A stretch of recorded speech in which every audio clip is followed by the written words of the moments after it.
Quiero pedirles un momento que saquen la hoja o las hojas que son verdes y rojas. Están escritas en letras verdes y rojas.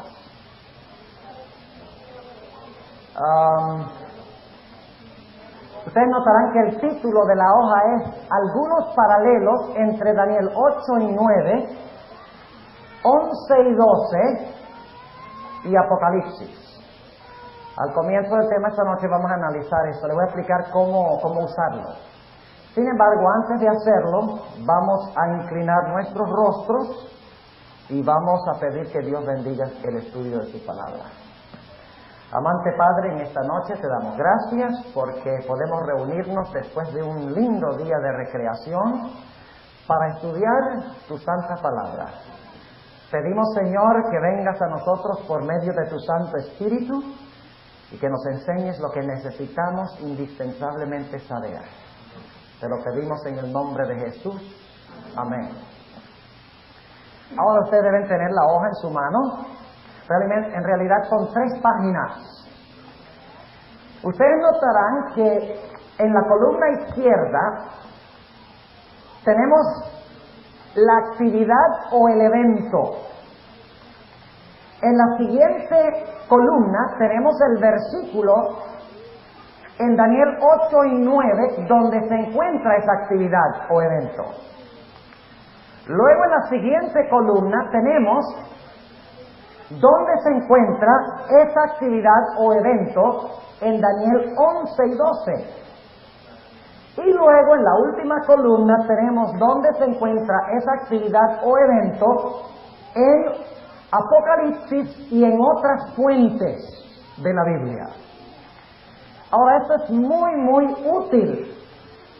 Tomé una buena cantidad de tiempo para preparar esto. ¿Por qué es útil?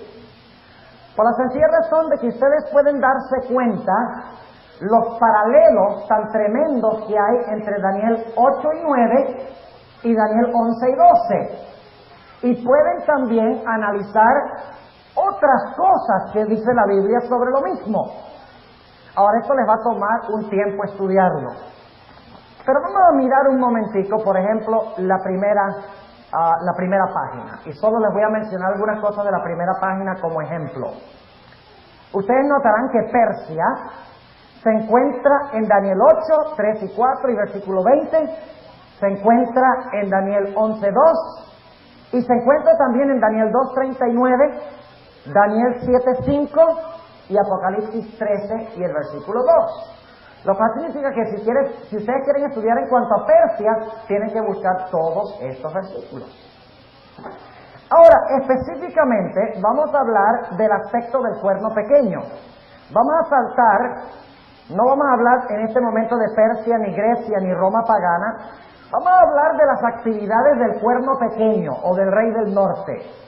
Ustedes notarán, unión de iglesia y Estado, es el número 4, allí no los tenemos enumerados, pero es el número 4, unión de iglesia y Estado. Se encuentra eso en Daniel 8 y 9 y también en Daniel 11 y 12, ¿sí o no? Claro que sí. ¿Qué tal el pisotear del santuario? ¿Se encuentra en los dos? Sí. ¿Qué tal quitar el continuo? ¿Se encuentra en los dos? Sí. ¿El quebrantar el príncipe del pacto está en los dos? También. ¿La abominación espantosa también se encuentra en los dos? También. ¿De que el poder será engañoso, sagaz y mentiroso está también en los dos? Sí. ¿La persecución de los santos se encuentra también en los dos pasajes? Sí. ¿El hecho de que será prosperado y le irá bien se encuentra también en los dos? Claro que sí. El hecho de que se engrandecerá también está en los dos. Ahora, el que hablará maravillas y blasfemias no se encuentra en Daniel 8, aunque está sobreentendido, porque en Daniel 8 se proclama Dios. Y luego se le llama rey en Daniel 8, y también se le llama rey en Daniel 11. Ahora entonces, yo pregunto, ¿representan Daniel 8 y 9 y Daniel 11 y 12 el mismo poder? ¿Están hablando del mismo poder? ¿Qué creen? Claro que sí, no hay duda alguna. Ahora quiero mencionar, antes de entrar a estudiar Daniel 11 y el versículo 31, Y vamos a tener que avanzar rapidito esta noche porque tenemos mucho que decir y estamos un poquito atrasados, pero tal vez aunque no podamos interpretar todas las frases y todas las palabras, ustedes ya saben más o menos cuál es la estructura. Pero en el libro de Daniel encontramos diferentes énfasis. Ustedes recuerdan que hay 4 bosquejos proféticos en Daniel, ¿verdad? El primero está en Daniel, ¿qué? Daniel 2. ¿Dónde está el segundo? Daniel 7, muy bien. ¿Dónde está el tercero? El tercero está en Daniel 8 y 9, porque el 9 es parte del 8. Las 70 semanas, que son la primera parte de los 2300 días que se menciona en el capítulo 8, están en el capítulo 9. Y luego, ¿cuál es el cuarto bosquejo? Daniel 11 y 12. Muy bien. Ahora escuchen lo que les voy a decir. Cada bosquejo enfatiza una obra diferente de Jesús. Enfatiza a Jesús de una forma distinta cada bosquejo. Se complementan, no se contradicen, pero cada bosquejo, Daniel 2, Daniel 7, Daniel 8 y 9 y Daniel 11 y 12, enfatizan alguna función especial del Señor Jesús. Si ustedes leen Daniel 2, encontrarán que el énfasis en Daniel 2 es de Cristo como el Rey de Reyes y el Señor de Señores. No hay duda, porque se menciona vez tras vez la palabra reino, un reino que no se corromperá, un reino que durará para siempre. El énfasis es que Cristo vendrá sobre las nubes a la tierra y establecerá un reino que nunca será corrompido. El énfasis en Daniel 2 es que Jesús es Rey. Ahora, el énfasis en Daniel 7 es que el Señor Jesucristo es juez. Ese es el énfasis, la función de Jesús, es que Jesús es juez. Y ustedes dicen, bueno, ¿cómo sabemos eso? Por la sencilla razón de que cada vez que el Señor Jesucristo va ante su Padre para recibir el reino, se enfatiza en el contexto de que el juez se sentó, los libros se abrieron, el juicio fue dado en favor de los santos. Ustedes pueden leerlo ahí en el capítulo 7. El énfasis es, Jesús es juez. Para que Jesús pueda ser rey, Él tiene que ser ¿qué? Él tiene que ser juez. El énfasis de Daniel 8 y 9 ya no es sobre Jesús como rey ni como juez. El énfasis en Daniel 8 y 9 es de que Jesús es nuestro sumo sacerdote. Nuestro sumo sacerdote. Porque todas las palabras que se usan, se habla de pisotear el santuario, se habla de quitar el continuo, se habla de pisotear al príncipe del pacto, al príncipe de la hueste. Todo lo que sucede, se habla de la abominación asoladora. Todo lo que sucede tiene referencia con el santuario. Y ahora escuchen algo que les voy a decir, muy importante. ¿Por qué razón en Daniel 8 solamente se encuentran 2 bestias, mientras que en Daniel 7 tenemos 4? Esperaríamos que si Daniel 8 y 9 son paralelos a Daniel 7, entonces si Daniel 7 tiene 4 bestias, Daniel 8 debería tener ¿qué también? 4 bestias. Pero no hay 4 bestias. Babilonia no está, y ya les expliqué por qué. Pero hay un carnero que representa Medo-Persia, hay un macho cabrío que representa Grecia, y luego el cuerno pequeño que representa 2 fases de Roma, Roma pagana y Roma papal. ¿Por qué solamente 2 bestias? Les voy a explicar por qué. ¿Qué clase de bestias tenemos en Daniel 7? ¿Qué clase de bestias tenemos en Daniel 7? Bestias salvajes. Exactamente. Bestias salvajes. De rapiña. ¿Y qué es lo que hacen estas bestias?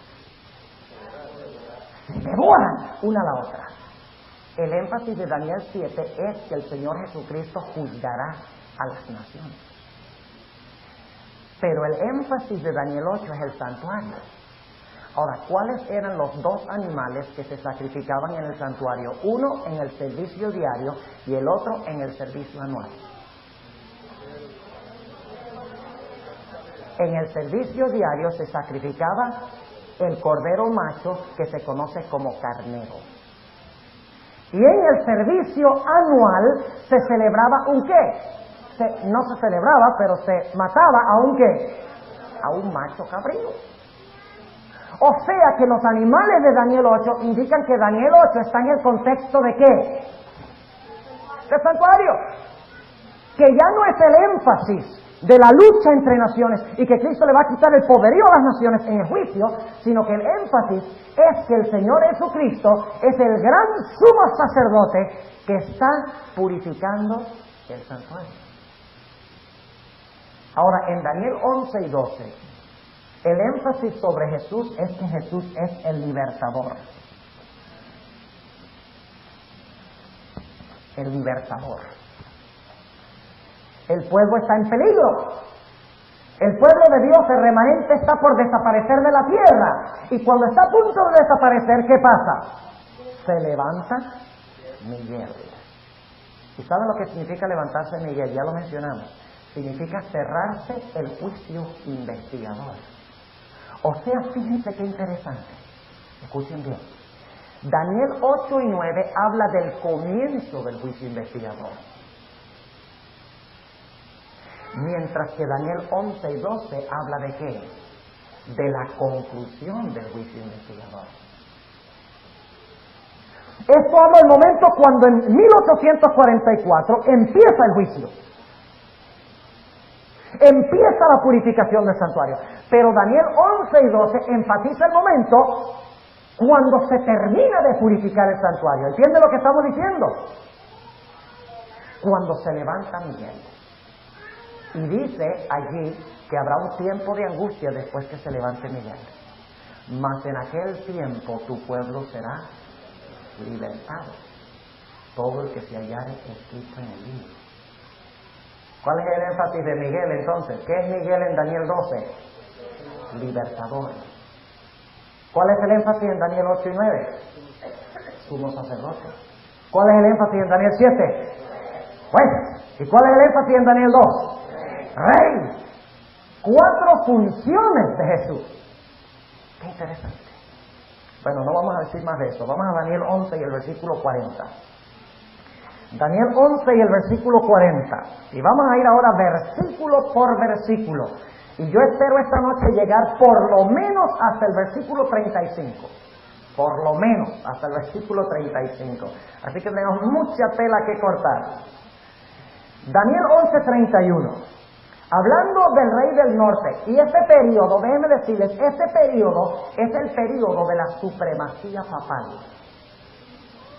En el versículo 31 empieza a hablar de eventos que suceden después del año 538. Después que cae Roma pagana, ¿se levanta quién? Según los bosquejos que estudiamos. Roma papal. Así que empezando en el versículo 31 va a hablar de la carrera de Roma papal, especialmente en su fase histórica, durante los 1260 años.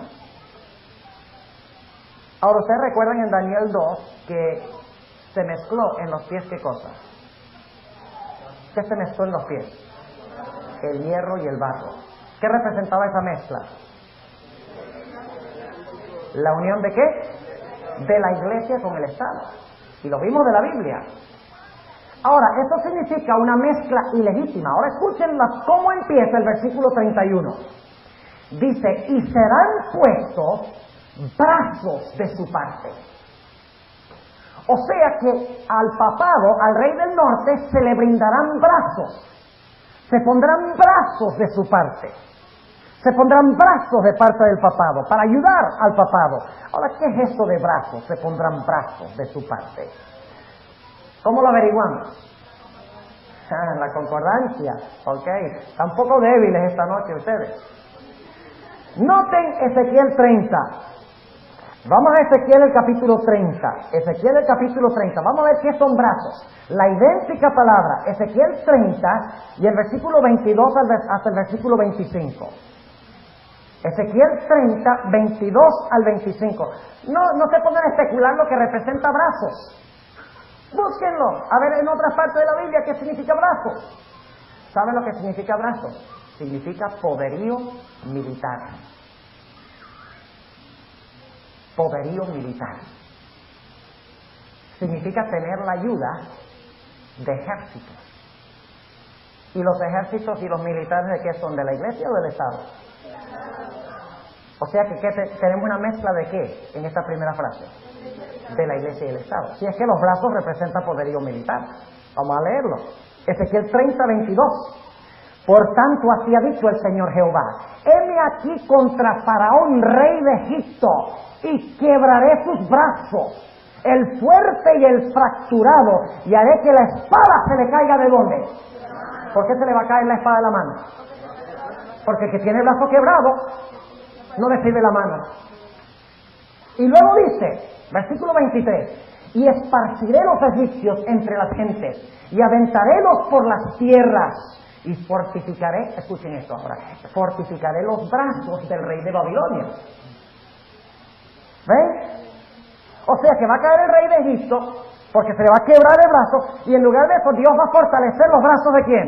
Del rey de Babilonia. El poder político de gobernar de Babilonia. Y fortificaré los brazos del rey de Babilonia y pondré mi espada en su mano.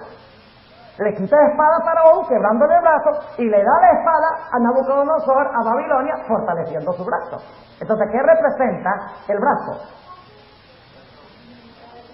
El poderío político. Y luego dice, mas quebraré los brazos de Faraón, y delante de aquel gemirá con gemidos de herida ¿de qué? De muerte. Fortificaré pues los brazos del rey de Babilonia, y los brazos de Faraón caerán, y sabrán que yo soy Jehová, cuando yo pusiere mi espada en la mano del rey de Babilonia, y él la extendiere sobre la tierra de Egipto. Entonces, ¿qué representan los brazos? El poder civil, o el poder político. O sea que el rey del norte no solamente iba a tener poder religioso, sino que iba a tener ¿qué? Poder político. ¿Encontramos eso ya en Daniel 2? ¿Con la mezcla del hierro y el barro? Claro que sí. Lo encontramos en Daniel 7 con el cuernito ese religioso que se levantó entre los 10 políticos. Sí. Lo encontramos en Daniel 8, donde se extiende el cuerno horizontalmente por toda la tierra, pero de repente se mete con Dios en el cielo. Sí. Entonces lo encontramos también en Daniel 11. Sí, pero se expresa de una forma distinta. Serán puestos brazos de su parte. Ahora, sigamos, dice, serán puestos brazos de su parte y contaminarán el santuario de la fortaleza. ¿Cuál santuario? Les pregunto algo, ¿el cuerno pequeño de Daniel 8 contaminó el santuario? Vamos a leerlo. Daniel 8. Y el versículo, empezando en el versículo 11. Aún contra el príncipe de la fortaleza se engrandeció, y por él fue quitado el continuo sacrificio, y el lugar de su santuario fue echado ¿qué? Por tierra. Ahora, si el lugar, escuchen bien, si el lugar de su santuario fue echado por tierra, es porque el santuario estaba ¿dónde? A ver, ¿qué pasa? Si el lugar del santuario es echado por tierra, significa que estaba ¿dónde? En el cielo. Ustedes no pueden echar por tierra lo que está en la tierra. El lugar fue echado por tierra. Y luego noten lo que dice el versículo 12. Y el ejército fue entregado a causa de la prevaricación sobre el continuo sacrificio, y echó por tierra la verdad e hizo cuanto quiso, y sucedióle prósperamente. Y oí un santo que hablaba, y otro de los santos dijo a aquel que hablaba: ¿hasta cuándo durará la visión del continuo sacrificio y la prevaricación asoladora que pone el santuario y el ejército para ser hollados? Y luego viene la respuesta: hasta 2300 días, y el santuario será ¿qué? Purificado. El cuerno pequeño de Daniel 8 hace lo mismo que el rey del norte de Daniel 11, ¿sí o no? ¿Se entrometen con el santuario? Sí. Ahora, cuando dice aquí que contaminarán el santuario de la fortaleza, ¿a cuál santuario se está refiriendo?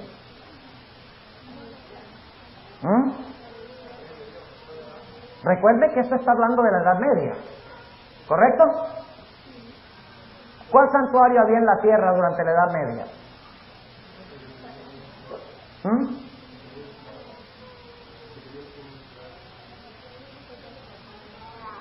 Déjenme repasar algo en cuanto al santuario. ¿Ustedes recuerdan el santuario en el desierto, el tabernáculo en el desierto? ¿Lo recuerdan? Ese tabernáculo fue clausurado en los días de Salomón. Y luego Salomón, ¿qué construyó? El templo. Y luego vino Nabucodonosor, ¿y qué hizo con el templo? Lo destruyó. Después de 70 años en Babilonia, el pueblo regresó a su tierra. ¿Y qué hizo? Reconstruyó el templo. Y Herodes dedicó 46 años, según dice el Nuevo Testamento, para embellecer ese templo, y ahí fue que caminó Jesús. Pero cuando los judíos rechazaron a Cristo, vinieron los ejércitos romanos en el año 70, ¿y qué hicieron? Destruyeron, no quedó ni piedra sobre piedra. O sea que ¿cuándo fue destruido el santuario en la tierra? El último santuario que existió en la tierra, en el año 70. Pero aquí está hablando de un poder que existe empezando en el 538. ¿Dónde tiene que estar el santuario? En el cielo. Porque en la tierra no había uno. ¿Cuánto entienden lo que estamos diciendo? Tiene que estar en la tierra. Perdón, en el cielo. Tiene que estar en el cielo, no en la tierra. Tiene que estar en el cielo. ¿En qué sentido contaminaron el santuario de la fortaleza? ¿En qué sentido el cuerno pequeño contaminó el santuario? Bueno, no sé cuánto tiempo debemos dedicar a esto, pero vamos a leer un par de textos. En el Antiguo Testamento había dos formas de contaminar el santuario. Una forma era contaminar el santuario legalmente. La otra forma era contaminar el santuario ilegalmente. La contaminación del santuario legalmente era cuando una persona venía con un cordero, le colocaba las manos encima y confesaba su pecado, el pecador mataba al cordero, el sacerdote tomaba la sangre que llevaba ahora el pecado, la culpa del pecado, y llevaba esa sangre y la rociaba en el lugar santo, depositándola en el santuario. De esa forma el santuario era contaminado. Y el pecador se podía ir a su casa diciendo aleluya, estoy libre, porque ya el pecado no estaba sobre él, sino estaba ¿dónde? En el santuario. Y eso es lo que pasa con nosotros, cuando confesamos nuestros pecados, Jesús lo que hace es meterlos arriba en el santuario. Pero algún día, ¿ustedes creen que ese santuario se va a quedar sucio para siempre? ¿Dios va a tener un santuario sucio para siempre? ¡Oh, no! Eso es lo que hace en el día de expiación. Eso es lo que hace cuando terminan los 2300 días. Empieza a sacar los pecados que fueron metidos. Y finalmente, cuando haya examinado todos los casos, el Señor Jesucristo toma esos pecados que fueron cometidos legalmente y que fueron metidos en el santuario legalmente por medio de la sangre. Él toma todos esos pecados y los coloca sobre el originador, el instigador y el responsable, sobre Azazel. Pero solamente los que han sido metidos como legalmente. ¿Y los que entraron ilegalmente? Déjenme preguntarles, ¿ustedes creen que los pecados que cometen los impíos también son registrados en el santuario? Claro que sí. No solo los pecados de los penitentes son registrados, sino los pecados de los impenitentes también. Pero ¿cómo entraron los pecados de los impenitentes al santuario? La única forma legal de entrar los pecados es a través de ¿qué? A través de la sangre. Porque sin derramamiento de sangre no hay remisión de pecados. Pero los que cometen pecado abierto contra Dios, y vamos a leer algunos versículos ahora, como idolatría, como ofrecer sus hijos a Moloch, como pisotear el sábado del Señor. Oh, su pecado entra al santuario, sí, y contamina el santuario. Pero fíjense lo que pasa. En vez de recibir Azazel, los pecados de esas personas, como ellos no los metieron al santuario a través de la sangre, ellos sufrirán la pena, ellos mismos. ¿Cuántos entienden lo que estamos diciendo? Ok. Y ese es todo un tema, mire. Ahí está 2 cassettes en la serie sobre el santuario, que ya no hay, así que no es una propaganda. Hay 2 cassettes sobre cómo Dios se encargaba del problema del pecado y cómo soluciona finalmente el problema del pecado. La mayoría de las iglesias solamente tienen una perspectiva limitada de cómo se resuelve el problema del pecado. Dicen, oh sí, yo confesé mi pecado, Cristo lo tomó, aleluya. El pecado cuesta más que eso. Porque cuando Dios me quita mi pecado, yo sí puedo decir aleluya. Cuando yo lo confieso y me limpia, yo puedo irme contento a la casa saltando, aleluya. Pero el problema ahora lo tiene Dios, porque tiene un santuario contaminado. Por eso Dios tiene que ¿qué? Purificarlo. Tiene que sacar esos pecados de ahí. Y esto es una doctrina bíblica. No se den ustedes convencer, eso lo inventó la viejita esa. la de los libros rojos. Ni se coman el cuento. Porque es una doctrina bíblica la purificación del santuario. Si no, tendríamos que cortar Daniel 8:14 de nuestra Biblia. Hasta 2310 santuarios será purificado. Ahora yo quiero preguntarles, ¿qué clase de contaminación creen ustedes que está hablando aquí Daniel 11? Cuando dice contaminarán el santuario. ¿Legal? ¿Está hablando de quién? Del papado. O sea que la contaminación del santuario es contaminación ¿qué? Ilegal. Ahora vamos a notar qué era lo que contaminaba el santuario. Ilegalmente. Ahora no vamos a hablar de legal porque no está hablando de contaminación legal. Noten lo que dice en el libro de Ezequiel. ¿Saben ustedes que Ezequiel era contemporáneo de Daniel? ¿Sabían eso? Lo más probable es que Daniel y Ezequiel se conocían. Daniel fue llevado cautivo a Babilonia en el año 605, en el primer cautiverio de Jerusalén. Ezequiel fue llevado en el año 597, en el segundo cautiverio de Jerusalén. Y luego Jerusalén fue destruida finalmente en el año 586. Pero Daniel y Ezequiel estuvieron en Babilonia al mismo tiempo. ¿Creen ustedes entonces que Ezequiel podría tener algo que decirnos en cuanto a este asunto? De lo que significa contaminar el santuario. ¿Si eran contemporáneos? Yo creo que sí. Vamos al libro de Ezequiel. Y el capítulo 23. Y ustedes entienden mi frustración en tratar de cubrir todo esto. Ahora, es imposible, es inagotable lo que tenemos que estudiar de Daniel 11. Por eso tienen que darme más tiempo.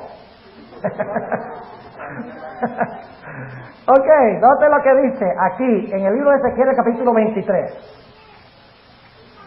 Tengo como 15 versículos que quisiera leer, pero vamos a leer Ezequiel 23 y vamos a leer empezando en el versículo 37. Ezequiel 23 y el versículo 37. Y escuchen bien qué es lo que contamina el santuario ilegalmente. ¿Entienden lo que quiero decir por ilegalmente? Ok, dice en el versículo 37. Versículo 36. Y díjome Jehová, hijo del hombre, ¿no juzgarás tú a Ahola y a Aholiba y les denunciarás sus ¿qué? Sus abominaciones? Porque han adulterado. La Iglesia Católica estaba adulterando durante la Edad Media. Fornicando, sí. ¿Qué significa fornicación? Fornicación espiritual, claro que sí. Y hay sangre en sus manos. ¿La Iglesia Católica derramó sangre inocente durante la Edad Media? Sí. ¿Y han fornicado con sus ídolos? La Iglesia Católica es una iglesia idólatra. ¿Sí o no? ¿No lo creen? ¿Cuántos aquí han sido católicos antes de ser adventistas? La Iglesia Católica, ustedes entran y la iglesia por dentro está pegadita con solo el púlpito. ¿Ah? ¿Qué es lo que hay en la Iglesia Católica? Está lleno de santos y de reliquias y de imágenes. Idolatría. Sigue diciendo. Han fornicado con sus ídolos. Ya tenemos en la lista que adulterio, derramamiento de sangre inocente, fornicación, y aún sus hijos que me habían engendrado hicieron pasar por el fuego quemándolo. Y usted dice, pero la Iglesia Católica no hizo eso. Y es verdad que la Iglesia Católica no lo hizo literalmente, pero saben ustedes, tenemos que analizar por qué los padres quemaban a sus hijos en el Antiguo Testamento. Ellos tenían el concepto de que Dios es un Dios tirano y sanguinario, que se siente en su trono y tiene en sus manos rayos que son lanzas en la mano de Dios. Y que Dios está esperando nada más ver que un pecador se desvíe de Dios. Y cuando se desvía de Dios, ¡pum!, le tira el rayo y lo mata. Si ustedes no creen eso, recuerda a Martín Lutero. Un día estaba caminando y cayó un rayo y dice, ¡ay, Señor, me vuelvo un monje! ¿Sí? Por eso se volvió un monje. Por susto, no por gusto.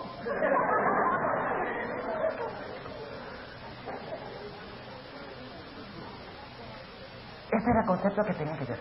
Y entonces las naciones paganas decían, Israel inclusive se contaminó, decía, para que podamos para que Dios no esté tan enojado y furioso con nosotros, para que se pueda apaciguar su ira. Vamos a quemar a nuestros hijos, vamos a ofrecérselos en sacrificio, para que su ira se pueda mitigar y calmar. Hay una doctrina que se originó en la Iglesia Católica que se conoce como la doctrina del infierno. ¿Qué concepto tienen de Dios?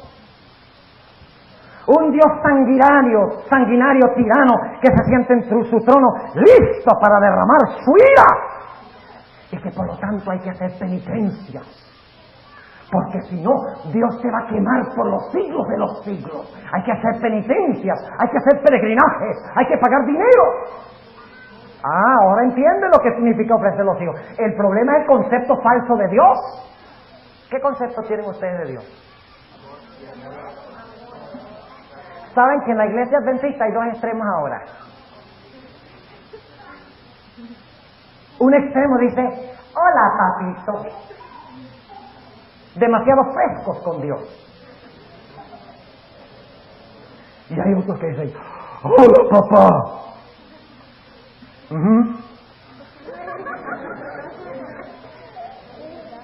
Tenemos que tener un equilibrio. Dios es el alto y sublime. Por eso es que le dijimos que no mastiquen chicle aquí, y que vengan bien vestidos acá, porque Dios es el alto y el sublime, cuyo nombre es alto. Pero también es el que viene como un padre a habitar con el humilde y contrito de corazón. ¿No es la misma relación que tenemos con nuestros padres? ¿No le debemos respeto a nuestros padres? Claro que sí, pero ¿los amamos al mismo tiempo? La imagen de Dios es muy importante. Bueno, ahí se nos fueron 5 minutos más. Versículo 38. Aún esto más me hicieron. Contaminaron mi... ¿Cómo? La idéntica expresión. Contaminaron mi santuario en aquel día. ¿Y qué más? Y profanaron mis sábados. La Iglesia Católica no hizo eso.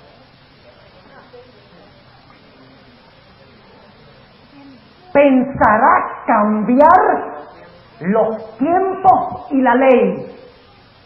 ¿Es esa parte de la contaminación del santuario, sí o no? Lo acabamos de leer. Sigamos leyendo. Versículo 39.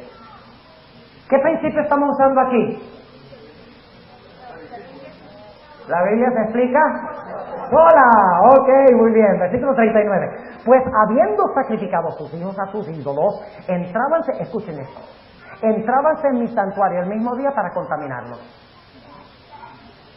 ¿Qué clase de contaminación? ¿Legal o ilegal? Ilegal. Los pecados no entraron a través de la sangre, pero Dios los registra igual. Y he aquí, así hicieron en medio de mi casa, y cuanto más que enviaron por hombre. Ahora escuchen, no pierdan esto, que el pecado de los pecados es mezclarse con las naciones circundantes, en vez de tener a Dios como su único marido. Dice, y cuanto más que enviaron por hombres que vienen de lejos, a los cuales había sido enviado mensajero. Y aquí vinieron. ¿Quiénes eran estos hombres? Los gobernantes de otras naciones. Y por amor de ellos, de estos dirigentes de otras naciones, dice, te lavaste y alcoholaste tus ojos. Alcoholaste significa pintar. ¿Sí? ¿Quiénes son los que se pintan? ¿Los hijos de Dios? ¿Las hijas de Dios son las que se pintan? Lean su Biblia. ¿Saben la primera vez que habla de que alguien se pintó en la Biblia? Jezabel. ¿Y saben por qué ella se pintó? Ay, no sé si... Bueno, vamos a decirlo de todas maneras. ¿Saben por qué se pintó? Ustedes recuerdan que Acab había muerto en la viña de Nabot. Y ahora Jehú iba a visitar a Jezreel, donde se encontraba Jezabel. Y Jezabel había quedado viuda. Ya dice, no, yo no me quedo viuda. Yo usé a Acab, el rey, y ahora voy a impresionar a Jehú y seguir usando el gobierno para lograr mis propósitos y destruir a los hijos de Dios y perpetuar mi religión. Yo no veré llanto ni tampoco viudez, dice Jezabel. Y por lo tanto, cuando ella oyó de que venía Jehú, ella dice, me voy a poner bien bonita para impresionar al rey. Y entonces dice la Biblia que se pintó los ojos con antimonio, que hoy en día se llama ¿cómo? Eyeshadow. Se llama eyeshadow hoy. Yo no sabía eso, aprendí algo nuevo esta noche. Eyeshadow. Y dice que se engalanó y se arregló bien bonita y se asomó a la ventana. Y aquí viene Jehú. Y entonces Jezabel dice, ¿le ha ido bien a Jehú, quien mató a mi señor?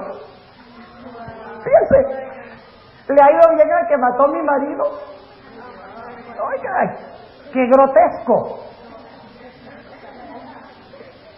Y entonces Jehú dice, a ver, allá en la ventana, ¿quién está conmigo? Y Jezabel enseguida piensa y dice, yo estoy con él. Y dice Jehú, échenle abajo. Y la echaron. Y la echaron abajo. Y dice la Biblia que los caballos le pasaron encima y la sangre salpicó los caballos.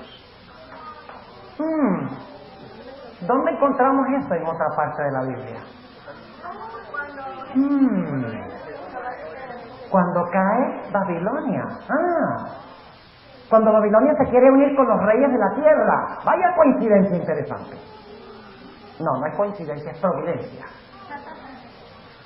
Porque en la Biblia no hay coincidencias. Bueno, sigamos aquí. Versículo 40. Y cuanto más que enviaron por hombres que vienen de lejos, a los cuales había sido enviado mensajero, he aquí vinieron, y por amor de ellos te lavaste, y alcoholaste tus ojos, y te ataviaste ¿con qué? ¿Quiénes son las que usan joyas? Perdón, que no los oigo. ¿Quiénes son las que usan joyas? ¿Qué pasa? Se esquiaron mucho esta tarde ustedes. Están cansados. ¿Y cómo se llama la ramera? Babilonia. Entonces, ¿hay algunos babilonios en la iglesia? ¿Cómo les parece? ¿Sí hay o no hay? ¿Que se visten como Babilonia? ¿Hay o no hay? ¿Sí? Qué interesante, ¿no? La iglesia no es Babilonia, pero en la iglesia hay Babilonia. Una multitud mixta. Ahora escuchen. Versículo 41. Y te sentaste sobre tu suntuoso estrado, y fue adornada mesa delante de él, y sobre ella pusiste mi perfume y mi óleo. ¿Qué más? Perfume y óleo. Y oyóse en ella voz de compañía en holganza. Y con los varones fueron traídos de la gente común los sabeos del desierto, y pusieron manillas sobre sus manos y coronas de gloria sobre sus cabezas. Y dije a la envejecida en adulterio. ¿Cuál es el problema con el pueblo de Dios? ¿Está qué? ¿Adulterando con quiénes? Con los reyes. Sus prostituciones cumplirán ellos ahora, y ella con ellos. Porque han venido a ella como quien viene a mujer ramera. ¿Cómo se le llama Babilonia en Apocalipsis 17? La grande ramera. ¿Hay alguna conexión entre esto y Apocalipsis? Claro, sí. Y noten la descripción, porque han venido a ella como quien viene a mujer ramera. Así vinieron a Ahola y a Oliva, mujeres que depravadas. Por tanto, hombres justos las juzgarán por la ley de las adúlteras y por la ley de las que derraman sangre, porque son adúlteras y sangre hay en sus manos. Y luego el versículo 47 habla de la destrucción de la ramera.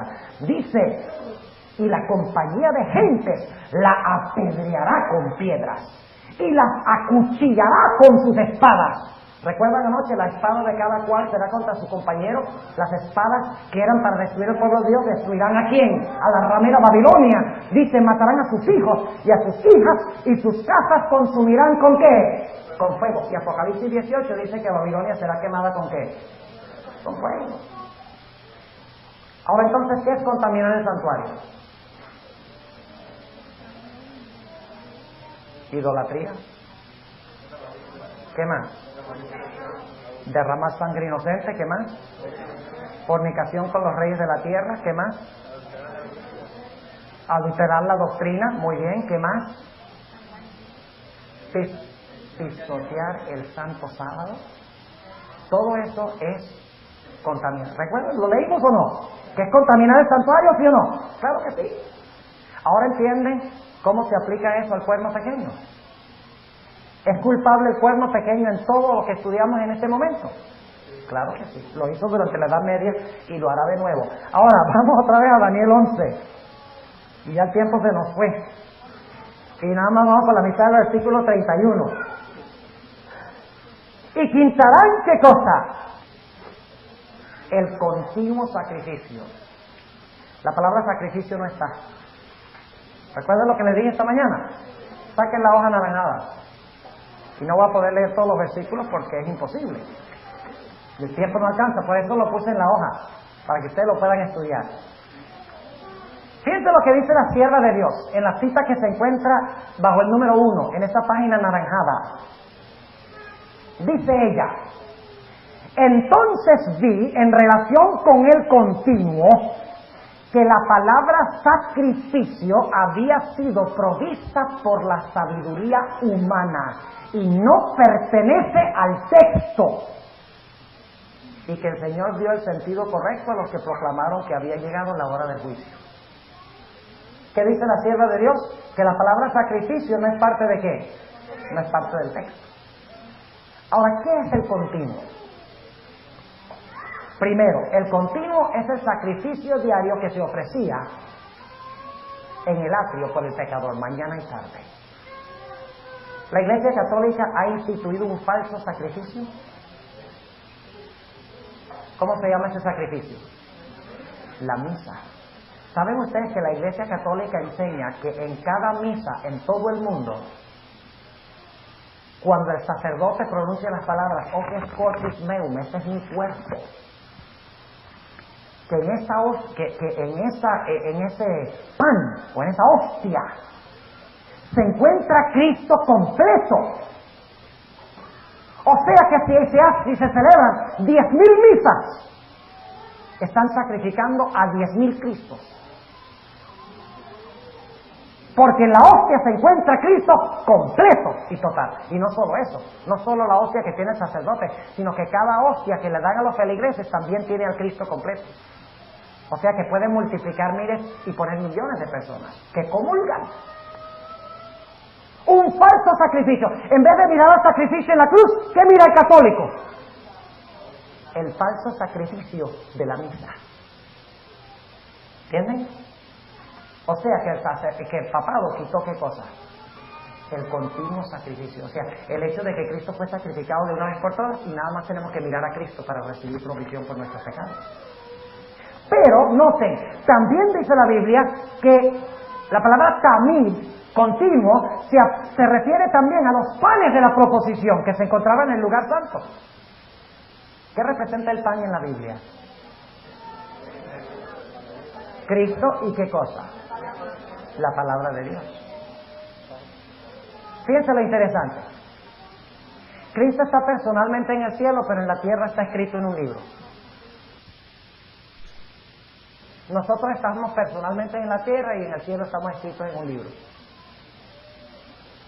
O sea que yo estoy espiritualmente donde no estoy personalmente. Ahora fíjense, el pan representa la palabra de Dios. ¿Qué puso la Iglesia Católica en lugar de la palabra de Dios? ¿En qué se basa? ¿Dónde está la doctrina del purgatorio en la Biblia? Deme un versículo nomás. ¿Dónde se encuentra la doctrina de que María ascendió al cielo corporalmente? ¿Dónde Está en la Biblia que María es mediadora de los pecadores, o la auxiliadora. Ave María, Madre de Dios, ruega por nosotros pecadores, ahora en la hora de nuestra muerte. Amén. ¿Dónde dice que María debe rogar por los pecadores? La Biblia dice que Cristo ruega por los pecadores. ¿Dónde dice la Biblia que los pastores deben ser célibes? Gracias a Dios, en ninguna parte, ¿no? ¿Ah? ¿Dónde enseña la Biblia estas cosas? A ver, en ninguna parte. Entonces la Iglesia Católica se basa sobre ¿qué? Quitó el pan continuo. La Biblia. También la palabra continuo se usa para el candelabro. ¿Qué es el candelabro? ¿Qué daba el candelabro? Luz. ¿Y cómo se llama la Edad Media? Las edades oscuras. Porque la iglesia no está dando ¿qué? Luz. ¿Saben por qué? Cuando Cristo, escúchenme, cuando Cristo se fue al cielo, Él les dijo, yo les mando otro consolador. ¿Y quién es ese consolador? Cristo. Pero entonces el Papa dice, no, ese no es Cristo, Cristo soy yo. El Papa dice eso. ¿Él acaso no dice que es Vicarius Filii Dei? Que es Cristo en la tierra. Eso lo enseña la Iglesia Católica. Les voy a leer citas mañana. Citas tremendas de fuentes católicas que dicen eso. Él dice, el Papa dice que Él es Cristo en la tierra. Entonces el pobre Espíritu Santo se quedó sin trabajo. O sea que el Papa usurpa el lugar del Espíritu Santo en la tierra. Y por eso durante la Edad Media había poco Espíritu Santo. Porque en vez de la iglesia depender del Espíritu Santo, que es representado por el candelabro, dependía de un hombre en el planeta Tierra. ¿Me estoy haciendo claro? También se le llama al altar de oro o al altar de incienso el altar continuo. Ven que la palabra continuo es mucho más abarcante que solo el sacrificio. ¿Quién intercedía en el altar en el Antiguo Testamento? El sacerdote. ¿Quién es nuestro único intercesor? Tenemos un intercesor entre Dios y los hombres, Jesucristo hombre. 1 Timoteo 2:5. ¿Cuántos intercesores? Uno. ¿Recuerda la escalera de Jacob? ¿Cuántas partes tiene una escalera? ¿Cuántas partes tiene una escalera? ¿Cuántas partes claves tiene una escalera? ¿2 o 3? 2. La parte de arriba y la parte de abajo, porque si algunos dicen no, 3. La parte de arriba, la de abajo y la del medio. Es que si ustedes no tienen la de arriba y la de abajo, no van a tener la del medio. ¿Verdad? O sea que una escalera tiene que estar plantada en la tierra y tiene que alcanzar hasta el lugar donde usted quiere llegar. Y la escalera representa ¿a quién? A Jesús. ¿Por qué Jesús puede representarnos ante el Padre? Porque Él es hombre con los hombres y es Dios con Dios. Por eso los sacerdotes humanos no alcanzan. Porque es que los pobres no tienen sino la parte de abajo. Ellos no son dioses, son solo hombres. Por lo tanto no nos pueden llevar a Dios porque no son Dios. Ni tampoco nos pueden traer a Dios a nosotros porque ellos no son Dios, son meros hombres. ¿Entienden lo que estamos diciendo? Sin embargo, la Iglesia Católica dice que usted tiene que confesarle sus pecados ¿a quién? Al sacerdote. Y tiene que pedir la ayuda ¿de quién? De María y de los santos. Ahora fíjense lo interesante. En el velo, entre el lugar santo y el lugar santísimo, había ángeles en el velo, bordados, subiendo y bajando por el velo. ¿Qué significa eso? Significa que cuando la gente cuando el sacerdote mezclaba el incienso y lo ponía sobre el altar, el humo subía por el velo, así, y pasaba al lugar santísimo, a la presencia de Dios. Significaba de que los ángeles llevan nuestras peticiones a Dios y traen la respuesta de Dios de regreso a nosotros. Por eso dice que por la escalera subían y bajaban ángeles. ¿Entienden? Pero yo les digo una cosa, y es eso. Si en realidad es María y los santos y los sacerdotes los que hacen ese trabajo, los pobres ángeles se quedaron sin trabajo. ¿Sí o no? Así que la Iglesia Católica dejó al Espíritu Santo sin trabajo y dejó también a los ángeles sin trabajo. Porque puso un falso sacrificio, un falso sacerdocio, ¿dónde? En la tierra. Echó por tierra, ¿qué cosa? El santuario y el continuo. ¿Cuántos entienden lo que estamos diciendo? ¿Vamos bien?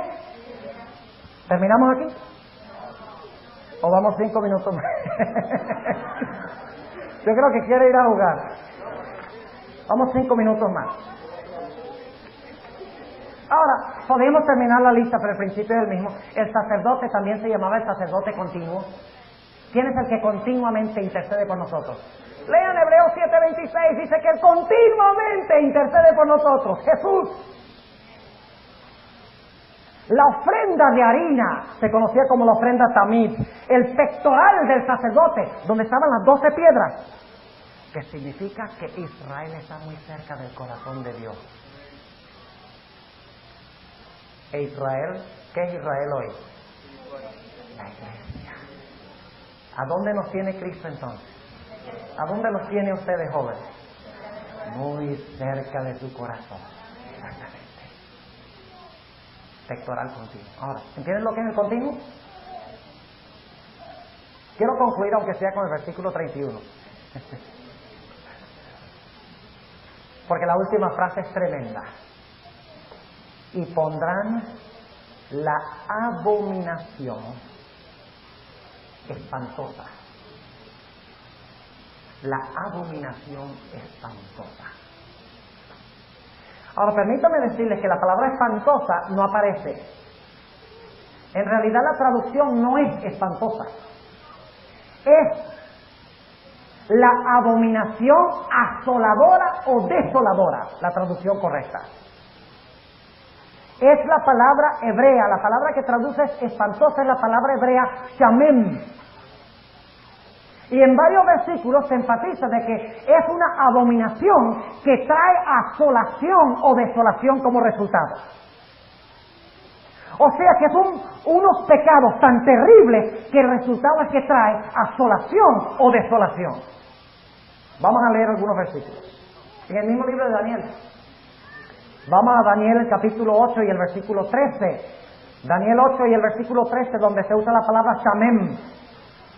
Dice en el versículo 13, y oí un santo que hablaba, y otro de los santos dijo a aquel que hablaba, ¿hasta cuándo durará la visión del continuo y la prevaricación asoladora que pone el santuario y el ejército para ser hollados? Ahí habla de la prevaricación asoladora, es la misma palabra que encontramos en Daniel 11. Noten también lo que dice Daniel 9 y el versículo 26. Y después de las 62 semanas se quitará la vida al Mesías, y no por sí, y el pueblo de un príncipe que ha de venir destruirá la ciudad y el santuario. Con inundación será el fin de ella, es decir, de la ciudad, hasta el fin de la guerra será asolada, salada con asolamientos. Y en otra semana confirmará el pacto a muchos, y a la mitad de la semana hará cesar el sacrificio y la ofrenda, y después, con la muchedumbre de las abominaciones, será el qué. Ahí están las dos palabras. Con la muchedumbre de abominaciones será el qué, el desolar. La idéntica palabra shamem. Pero se traduce en Daniel 11 con la palabra espantosa. Mientras que aquí se traduce con la palabra asoladora. Déjenme darles algunos versículos que ustedes pueden buscar que indica de que está hablando de desolación o asolación. Una abominación que trae desolación y asolación y destrucción. Voy a mencionarle nada más los versículos para que ustedes los busquen. Jeremías 33:10. Y Daniel 9. Sí, vamos a leer un momentico de Daniel 9, para que ustedes vean la misma palabra. Daniel 9 y el versículo 17. Daniel 9 y el versículo 17 dice: ahora pues, y aquí está orando Daniel, ahora pues Dios nuestro, oye la oración de tu siervo y sus ruegos, y haz que tu rostro resplandezca sobre tu santuario que asolado. Ahí no se podría traducir sobre tu santuario espantoso. Es la misma palabra, shamem. ¿Qué significa? Asolado. Porque el santuario había sido ¿qué? Destruido. Y noten lo que dice también el versículo, ya leímos el versículo 27. Noten el versículo 18. Inclina, oh Dios mío, tu oído y oye, abre tus ojos y mira nuestros ¿qué? Nuestros asolamientos y la ciudad sobre la cual es llamado tu nombre, porque no derramamos nuestros ruegos ante tu acatamiento, confiados en nuestra justicia, sino en tus muchas miseraciones. O sea que esa expresión, abominación espantosa, significa la abominación que trae como resultado desolación. Ahora, ¿qué quiere decir esta palabra abominación? Nada más le voy a mencionar cómo define la Biblia la palabra abominación. ¿Ok? Número 1. Adorar ídolos es abominación a Jehová. Deuteronomio 7, 25 y 26. ¿Qué es abominación a Jehová? Adorar ídolos. ¿La Iglesia Católica es culpable de eso? Bien, culpable en el punto número 1. Número 2. Abominación significa tratar de consultar a los muertos. Deuteronomio 18, 9 al 12. ¿La Iglesia Católica procura hablar con los muertos? ¿Sí o no? ¿Acaso no le ora a los santos? ¿Quiénes son los santos? ¿Acaso no son los que murieron? Claro.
La Iglesia Católica cree en el espiritismo.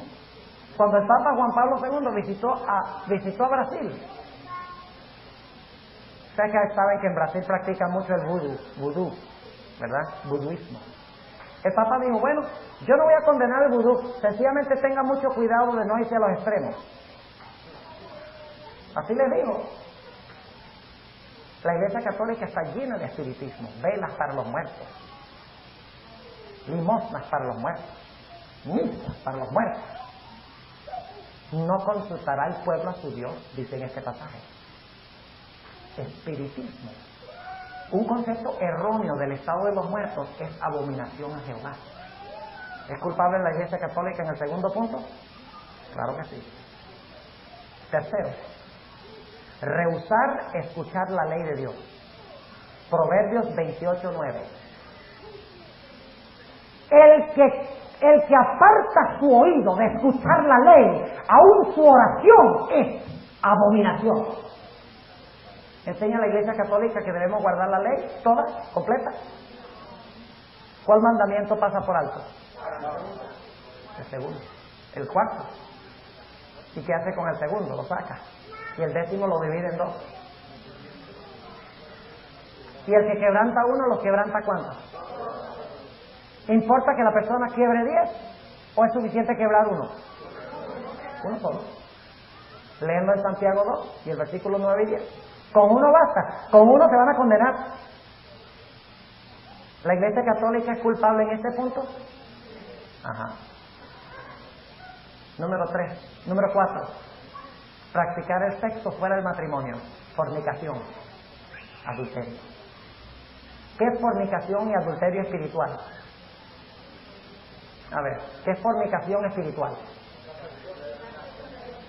¿Con quién debe estar casada la iglesia? ¿Y solo con quién? ¿Pero qué hace la Iglesia Católica? se casa con todos los reyes de la tierra.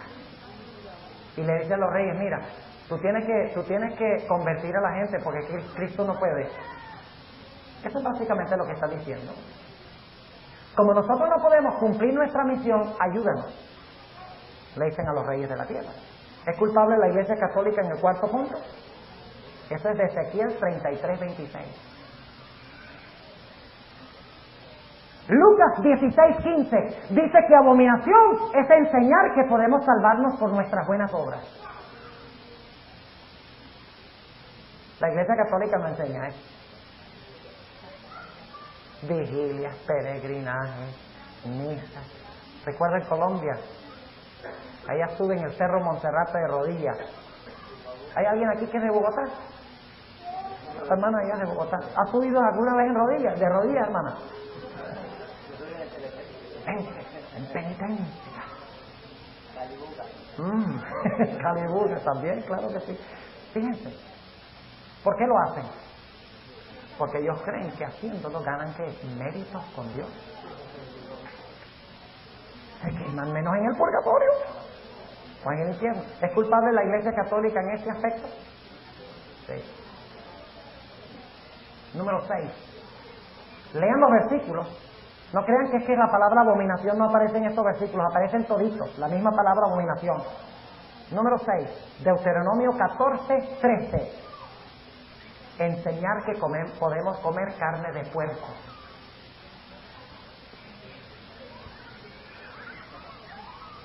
¿Cuántos de ustedes conocen a un católico que dice, no, yo no como carne de puerco porque la Biblia lo prohíbe? ¿Ah?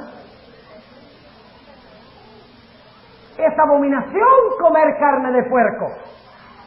Y una iglesia que enseña que se puede comer carne de puerco es abominación a Jehová. Porque la iglesia debe cuidar la verdad de Dios. ¿Es culpable la Iglesia Católica y las protestantes en eso también? Claro que sí. Escuchen bien ahora. Aquí viene el clave de todo. Ezequiel 8:15 al 17.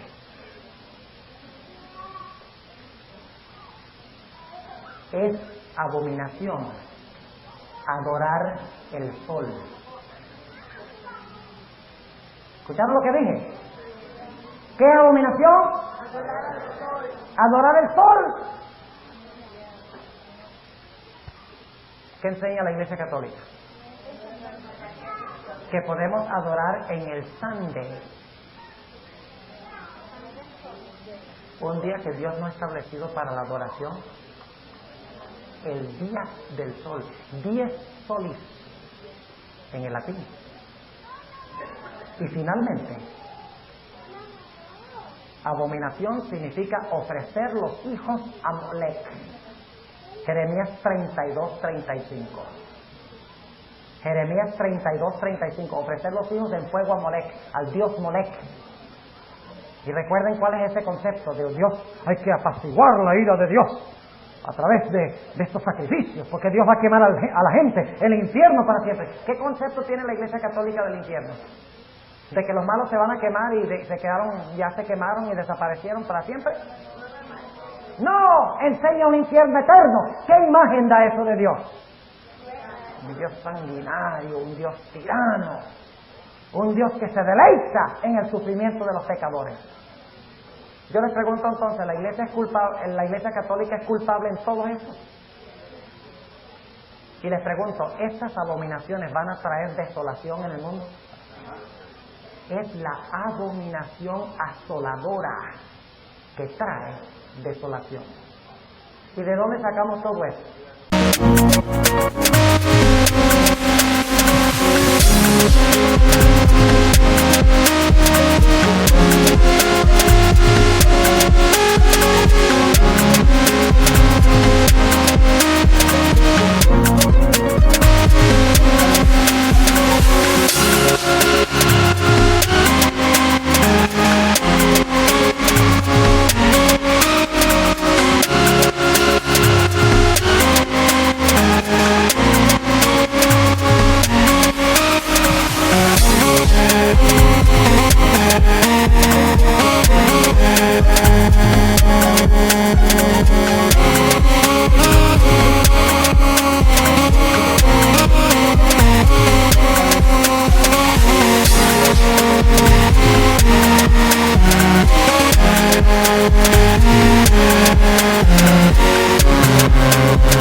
mi cabeza? Jóvenes y hermanos, yo espero que cuando concluya esta semana, y ya no vamos a decir más, vamos a quedarnos... El versículo 31 es el más largo que vamos a estudiar, así que no se asusten. Mañana vamos a cubrir bastante material. Pero hay 4 frases aquí que hay que entender para saber que la Iglesia Católica hizo precisamente esto. El cuerno pequeño hizo esto durante la Edad Media. Si ustedes solo aprendieron una cosa esta semana, una nada más, y no aprendieron más nada, ¿qué me dirían ustedes que es lo que aprendieron? La Biblia se explica sola con una concordancia. ¿Cuántos creen que esta es la lección central que hemos estudiado esta semana? Muy bien. ¿Cuántos creen que la lección central es que creemos en historicismo? Los mismos. ¿Cómo podemos tener 2 lecciones centrales? Bueno, las 2 son centrales. Una lleva a la otra. ¿Entendieron el versículo 31? ¿Cuántos entendieron el versículo 31? Ahora escuchen bien, mañana en la mañana, si ustedes no vienen mañana en la mañana, se van a arrepentir. Porque mañana en la mañana voy a tomar los primeros 10 minutos de la sesión para hablarles un poco más de lo que significa la abominación desoladora. Y les voy a comprobar bíblicamente de que la abominación desoladora está hablando directamente de la ley dominical que se impondrá en los Estados Unidos. Porque la palabra abominación se refiere a ¿qué? A la adoración al sol. Y va a ser fascinante el estudio. En 10 minutos les voy a dar lo que tomo 2 cassettes para hacer. Pero les voy a dar la idea. Les voy a mostrar que la más grande abominación de todas las abominaciones es imponer la observancia del día del sol y obligar a la gente a guardar ese día. Muy bien. Nuestro tiempo se fue hace tiempo y necesitamos terminar. Vamos a colocarnos de pie y vamos a pedir la bendición de Dios. Amante Padre Celestial, en esta noche te damos gracias que nos has mostrado tan claramente cuál es el poder que se ha opuesto a tu voluntad durante la Edad Media. Sabemos, Señor, que la razón por la cual tú haces esto es porque tú queremos que escapemos de esos poderes.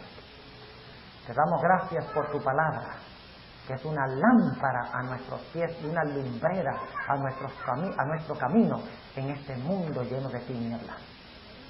Te pido, Señor, que bendigas a esta preciosa juventud que tú amas y que yo amo. Te ruego, Señor, que tú les ayudes a ver la belleza de tu santo libro, que los ayudes a estudiar, a no perder el tiempo, que los ayudes a seguir tu voluntad como se revela en tu palabra, aunque se desplomen los cielos. Gracias, Señor, por escuchar nuestra oración y por habernos acompañado. En el nombre de Jesús. Amén.